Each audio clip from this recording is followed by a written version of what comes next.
రాష్ట్రం నాయకత్వం వహించాలంటే, అది తెలంగాణ లాంటి గొప్ప రాష్ట్రం నాయకత్వం వహించాలంటే దమ్మున్నోడు కావాలి.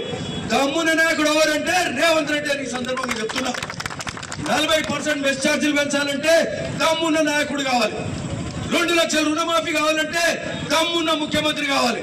నేతన్నలకు 466 కోట్లు. మరి ఈ రోజు ఏది వాళ్ళు తయారు చేసిన నేత వస్తువులు, చీరలు కానీ, వివిధ బట్టలు కానీ 466 కోట్లతో కొంటున్నాడంటే దమ్మున్న నాయకుడు కావాలి.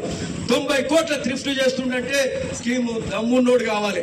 ఈ రోజు 266 కోట్లు సంక్షేమానికి, అభివృద్ధికి మరి నేతన్నలకే చేస్తుంటే దమ్మున్న నాయకుడే కావాలని సందర్భంగా కోరుతున్నాం. మిత్రులారా, ఇవే కాదు, అనేక కార్యక్రమాలు జరుగుతున్నాయి. అన్ని వర్గాల ప్రజలకు మేలు చేసే కార్యక్రమం ఈ ప్రభుత్వంలో ఖచ్చితంగా జరుగుతుందని చెప్తున్నాం. ఈ యొక్క 9 రోజులు, 1వ తారీఖు నుంచి 9వ తారీఖు వరకు ఈ మాసంలో జరిగే విజయోత్సవాల్లో ఇట్లాంటి కార్యక్రమాలు అన్ని కూడా జరుగుతున్నాయి. మనకు సంబంధించి పోచంపల్లికి సంబంధించి కూడా కొన్ని అంశాలు చెప్తా. పోచంపల్లికి సంబంధించి మన ఏదైతే మినీ ట్యాంక్ బండ్ ఉందో ఆనాడే చెప్పినాం. పోచంపల్లి అంటే నేతన్నలకు నెలవు, రైతన్నలకు మరి ఇక్కడ ఉండే ప్రాంతం, నేతన్నలు రైతన్నలు అందరు కలిసిమెలిసి ఉండే ప్రాంతం, హెరిటేజ్ విలేజ్. మరి అట్లాంటి యునెస్కో గుర్తించబడ్డ విలేజ్. ఈడ మినీ ట్యాంక్ బండ్ ఒట్టొట్టుగా చేయొద్దు. అంతకుముందున్న మినీ ట్యాంక్ బండ్ పోచంపల్లి చెరువుకు మినీ ట్యాంక్ బండ్ 4 కోట్లు 5 కోట్లే పెట్టేది. 4-5 కోట్లు సరిపోవు, 12 కోట్లతో చేద్దామని చెప్పి మినీ ట్యాంక్ బండ్ గొప్పగా చేస్తున్నాం. అది కూడా మున్సిపల్ ఆఫీస్ బ్యాక్ సైడ్ నుంచి అక్కడ పోయి జూలూరు రోడ్ కూడా కలిసే కార్యక్రమం కూడా చేస్తున్నాం. అంటే ఏది చేసినా గొప్పగా చేస్తున్నాం. అట్లనే ఇక్కడ దాదాపు 20 కోట్లతోటి ఈడ అమృత్ పథకం కింద వాటర్ రిజర్వాయర్ కూడా ఇక్కడ అవుతుంది. ఇక్కడ పోచంపల్లి మంచినీళ్ళు ఎన్ని వస్తున్నాయి. మిషన్ భగీరథ అని పెట్టి 1000 కోట్ల అప్పులు చేస్తే ఈరోజు ఎన్ని వస్తున్నాయి పైసలు, నీళ్ళు ఎన్ని వస్తున్నాయి. 100 లీటర్లు రావాలి వ్యక్తికి. అంటే ఒక ఇంట్లో 5 ఉంటే 500 లీటర్లు రావాలి. ఎన్ని వస్తున్నాయా అంటే 30-40% వస్తున్నాయి. అంటే 200 లీటర్లు వస్తున్నాయి. ఇంకా 300 లీటర్లు వస్తే మనకి సరిపోతాయి. సరిపోక బోర్ నీళ్ళు అలానే పోస్తున్నాం, మూసి నీళ్లు. అంటే బూడిదలు వచ్చిన పన్నీరు అవుతుంది.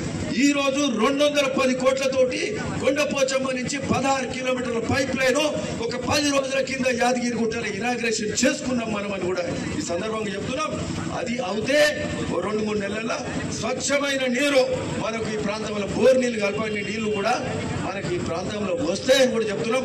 దానికి సంబంధించి ఇక్కడ వాటర్ ట్యాంక్స్ కూడా ఎలివేటెడ్ రిజర్వాయర్ లాస్ట్ టైం చేసినాం కదా. ఇక్కడ బాలాజీ ఫంక్షన్ దగ్గర చేసినాం. ఏ కాలనీ లేఅవుట్ ఏదేది వెంకటరమణ కాలనీ చేసినాం. 20 కోట్లతోటి మరి ఆ వాటర్ రిజర్వాయర్ కూడా చేస్తున్నాం. సో ఇవన్నీ సాగునీరు కోసము, అట్లే రైతన్నుల కోసం పిలాయిపల్లి కాలువకు, అట్లే ధర్మారెడ్డి కాలువల బునియాది గారి కాలువకు 500 కోట్ల రూపాయల శాంక్షన్ కూడా జరుగుతుందని కూడా ఈ సందర్భంగా చెప్తున్నాం. ఉత్తమ్ కుమార్ గారు ఇరిగేషన్ శాఖ మంత్రులు, మన జిల్లా మంత్రి కాబట్టి మనకు చనువు ఉంటుంది. అవన్నీ కూడా చేసుకున్నాం. బునియాది గారి కాలువ శాంక్షన్ అయింది. పిలాయిపల్లి ధర్మారెడ్డి అతి త్వరలో ఆల్మోస్ట్ అన్ని శాంక్షన్స్ అయిపోయినాయి. అతి త్వరలో మిగతా పనులు అవుతాయి. మరి అట్లనే ఇవే కాకుండా Juluru Alinagar canal, Bollepalli canal, Pilaipalli canal ఇవన్నీ కూడా చేసుకునే కార్యక్రమం కూడా చేస్తున్నాము. అన్నిటికంటే ముఖ్యమైనది స్వచ్ఛమైన నీరు మూసీలో ప్రవహించాలి. మళ్ళా మూసీ ప్రక్షాళన 30 ఏళ్ల కళ. ఎవరు మాట్లాడలేని రోజులు. ఎలక్షన్ల ముందు మాట్లాడతారు, అయిపోగానే మర్చిపోతారు. రేవంత్ రెడ్డి గారు ఏం మాట ఇయ్యలే, కాంగ్రెస్ ప్రభుత్వం ఏం మాట ఇయ్యలే. మనం మాట్లాడుకున్నాం, చేసినాం. ఈ రోజు మన కళ నెరవేరుతుంది. మూసీ ప్రక్షాళన కోసము ఈరోజు పెద్ద ఎత్తున కార్యక్రమం జరుగుతుంది. దాని మీద ముఖ్యమంత్రి గారు ప్రకటన చేస్తుంటే ఈ ప్రతిపక్షాలు రాద్ధాంతం చేసి, అంటే ఏ పనికి అడ్డుకోవాలి, ఏ పని తప్పు పట్టాలి, అంటే ఏ పనిలో కమిషన్ కొడతారు, లేకపోతే బురద జల్లే కార్యక్రమం చేస్తుంటే ఈరోజు అరే అవుతుందా కాదా అనేది మరొకసారి మనకు ఇబ్బంది పడ్డాము. ఆలోచింపజేసే కార్యక్రమం చేస్తే పిలాయిపల్లి దగ్గర 4-5 వేల మందితోటి జన చైతన్య యాత్ర చేసినాము ఒక 2 నెలల క్రితం అని చెప్తా ఉన్నా. మళ్ళా ఒక 20 రోజుల కింద పోయిన 28వ తారీఖు నాడు ముఖ్యమంత్రి స్వయాన ఎడుకొచ్చిండు, మూసీ సంఘం దగ్గరికి వచ్చి పాదయాత్ర 6 కిలోమీటర్లు చేసి మూసీ ఎట్లా ఉందో చూసిపోయిండు. రైతులు బతకలేరు, రైతు కూలీలు బతకలేని పరిస్థితి. మరి మత్స్యకారులు కానీ ఆఖరికి నేతలకు కూడా ఆ నీళ్లు పనిచేయాయి.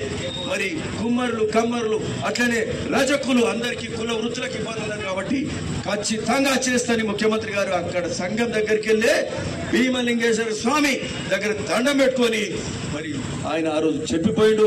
ఖచ్చితంగా మూసి ప్రక్షాళన కూడా జరుగుతుంది. నల్గొండ ప్రజల ఉమ్మడి నల్గొండ ప్రజల ఆశ నెరవేరుతుంది అని కూడా సందర్భంగా చెప్తూ అన్ని గొప్పగా జరుగుతున్నాయి.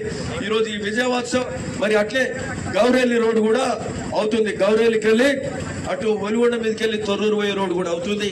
ఈ ప్రాంతం అంతా వ్యవసాయ భూముల ధరలు పెరుగుతాయి, రైతులు మంచిగా ఉంటారు, అంత సంతోషంగా ఉంది. కాబట్టి విజయోత్సవాలు గొప్పగా జరుగుతున్నాయి. ఇలా ప్రతిదీ నిజము, ప్రతిదీ వాస్తవం. మరి ఆ విధంగా విజయోత్సవాలు కూడా జరుగుతున్నాయి. కాబట్టి అందరము గ్రహించాలి ఏ విధంగా ఈ ప్రభుత్వం ముందుకు పోతుందని సందర్భంగా చెప్తూ పోచంపల్లి కూడా హెచ్ఎండిఏ ఫండ్స్ త్వరలో తీసుకొస్తున్నాం. మినీ ట్యాంక్ బండే కాదు, వాటిల్లో రోడ్ కానీ డ్రైనేజ్ కానీ ఇట్లాంటి కార్యక్రమాలు చేద్దాం. పోచంపల్లి మండలంలో కూడా అన్ని కార్యక్రమాలు కూడా చేసుకుందామని కూడా ఈ సందర్భంగా చెప్తూ మీ అందరికి మరొకసారి నమస్కరిస్తూ మరి హ్యాండ్లూమ్ వాక్ రోజు మరి నేతన్నలకు కూడా శుభాకాంక్షలు తెలుపుతా ఉన్నాం. మరి అందరికీ రైతన్నలకు కూడా మరి శుభాభినందనలు తెలుపుతూ థ్యాంక్ యూ. అదే ఆర్టీవీ యాప్ వార్తల్ని క్షణాల్లో చదివే అవకాశం ఉంటుంది. ఒక న్యూస్ పేపర్, ఒక టెలివిజన్ ఛానల్ మీ చేతుల్లో ఎప్పుడూ ఉంటాయి.